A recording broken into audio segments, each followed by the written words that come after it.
Happy Friday. I'm Ruben Ramirez with your Global Markets Report. John Marino is off today. Well, futures are pointing to a higher open when trading gets underway here in New York on this shortened day. We're watching shares of retailers this morning on what's traditionally been known as the kickoff to the holiday shopping season, but this year it's taking on a little less significance as some of the biggies, including Walmart, Target, and Macy's, open their doors on Thanksgiving.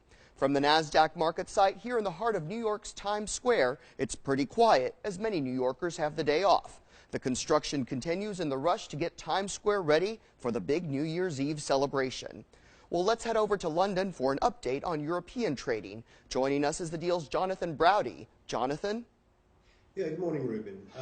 The Netherlands became the latest country in Europe to lose its AAA rating this morning when it received a downgrade from Standard & Poor's. In France and Germany there have been some poor consumer figures.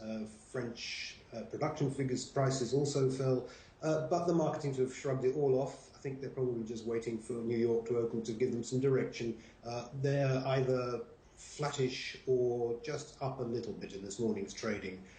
Over in Asia, though, things are a little different. In Australia, the Australian government had blocked Archer Daniels Midland's $3.2 billion bid for the Australian grain handler GrainCorp, and that did push down the Australian index by about 0.2%.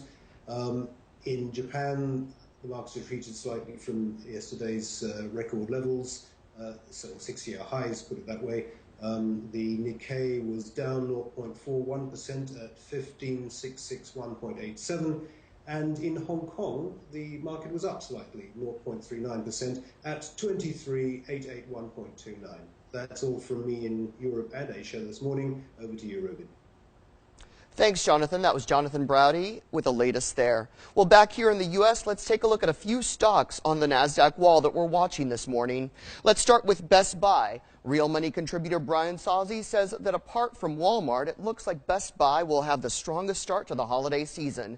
Sozzi says from his channel checks, the parking lots were packed and the stores appeared well trafficked. Sozzi says the tech retailer's price matching efforts, more relevant selection, and improved customer service have it positioned to outperform. Let's also keep an eye on shares of Microsoft this morning.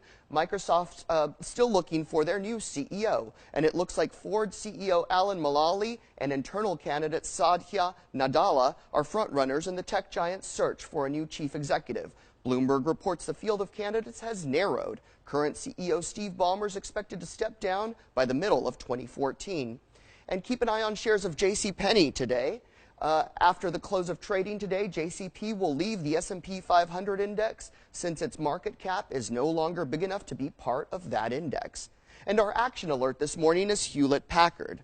Hewlett-Packard's saying, or Jim Cramer saying that CEO Meg Whitman has done a spectacular job over the past year of getting the company on track. Cramer says there will always be a demand for PCs and bigger servers, and that investors looking for a stable name should take a look at that stock.